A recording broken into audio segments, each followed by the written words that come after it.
Andrade. Nessa aula nós vamos falar sobre o teorema do impulso e da quantidade de movimento. Essa aula é um oferecimento do professor Ranieri Andrade, em parceria com a Escola Estadual de Educação Profissional Francisca Nelita Carneiro Albuquerque. Você não precisa saber muito de física para confirmar ou para compreender que é muito mais fácil parar uma bicicleta com uma velocidade de 25 km por hora do que um caminhão carregado, com a mesma velocidade. Isso acontece, essa percepção acontece porque a bicicleta, é possível você compreender que ela tem uma massa muito menor do que a massa do caminhão.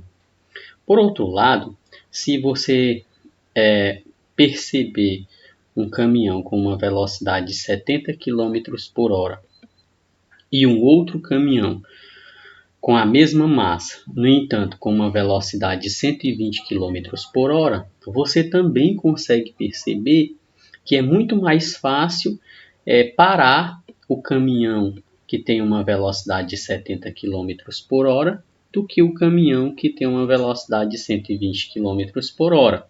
Isso acontece porque este primeiro ele possui uma velocidade bem menor, como você pode perceber, do que a velocidade deste segundo, apesar das massas, a massa do primeiro caminhão ser igual à massa do segundo caminhão, as velocidades são diferentes. A velocidade do caminhão 2 é maior do que a velocidade do caminhão 1, fazendo com que a quantidade de movimento do caminhão 1 seja menor que a quantidade de movimento do caminhão 2. Mas o que é essa quantidade de movimento? A quantidade de movimento ela é uma propriedade do corpo, ou seja, existente em um sistema um corpo de massa m, e se esse corpo se desloca com uma velocidade v, a relação entre a massa e a velocidade recebe o nome de quantidade de movimento ou simplesmente momento linear. Ou seja, a quantidade de movimento é igual à massa vezes a velocidade de maneira sintética, que é igual a m vezes v. No sistema internacional, a unidade da quantidade de movimento é o quilograma vezes metro por segundo, kg vezes m dividido por s, onde essa quantidade de movimento ela possui uma intensidade, dado pela equação acima, possui mesma direção da velocidade, ou seja, o Q tem a mesma direção da velocidade v e o mesmo sentido da velocidade v. Se por acaso você tem um sistema de partículas com um determinado momento, por exemplo, Q1, Q2 e Q3, esse sistema vai ter um momento resultante e o momento resultante é a somatória vetorial de todos os momentos. Ok? Vamos agora compreender uma outra grandeza física que, de certa forma, mais à frente, nós vamos verificar que ela se relaciona com essa quantidade de movimento. Ok? Por exemplo, se você tiver um corpo m e se deslocando com uma determinada velocidade v, esse corpo ele vai ter uma quantidade de movimento. Uma das maneiras de variar essa quantidade de movimento é variar a massa ou variar a velocidade. Na maioria das vezes, o que muda é a velocidade.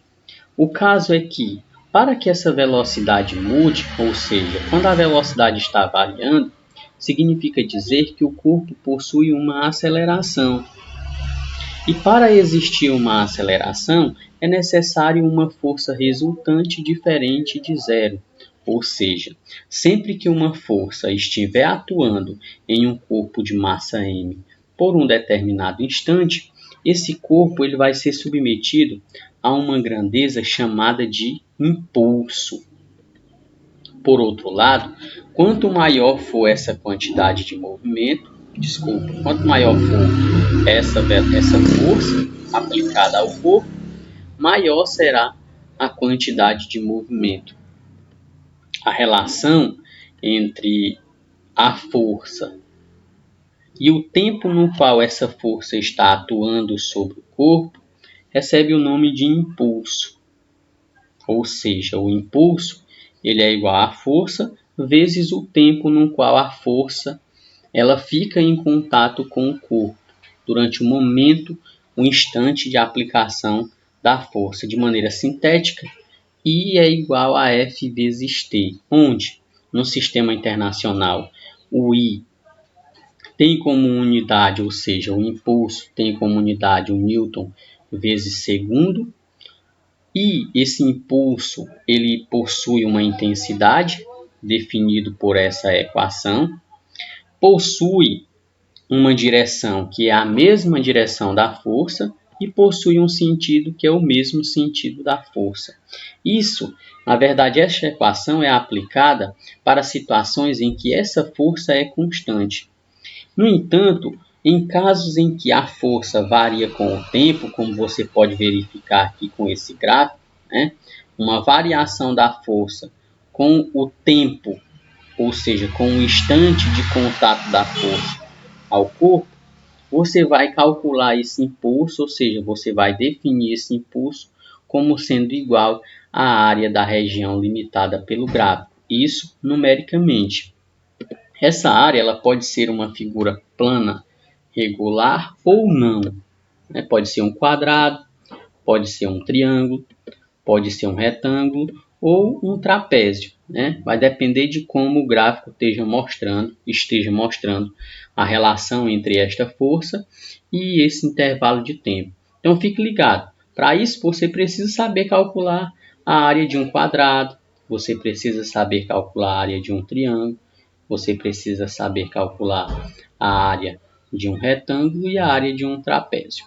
Ok? Agora fique ligado, porque a partir desse momento eu vou mostrar para você que está assistindo a definição do teorema do impulso quantidade de movimento.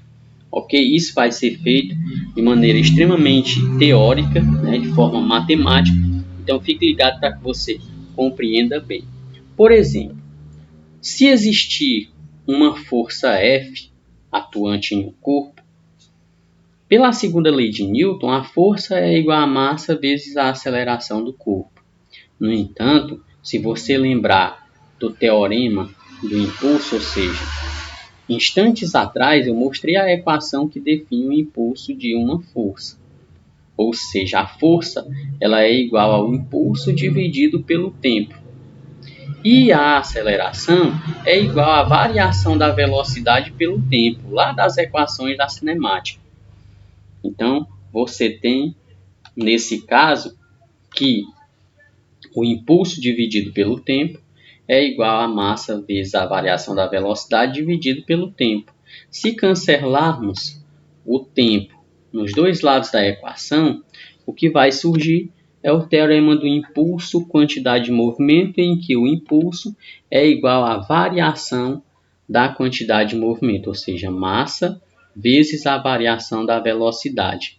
É extremamente importante, pessoal, que você entenda que para que exista o impulso, vai ser necessário, e extremamente necessário, existir uma variação na velocidade, ou seja, a quantidade de movimento do corpo, ela necessariamente precisa estar variando, ou precisa variar com o passar do tempo, certo? Então a gente fica por aqui.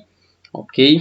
Se você gostou da aula, deixe seu joinha e não esqueça de se inscrever no canal caso você seja novo aqui no nosso canal. Na aula seguinte, eu vou resolver várias questões, inclusive questões de vestibular, que relacionam esses conceitos de quantidade de movimento e impulso. Então, assista essa aula e em seguida vá para a próxima aula e com certeza você vai aprender de maneira bem efetiva este conteúdo. Então, um forte abraço, meu amigo, e até a próxima aula, se Deus quiser.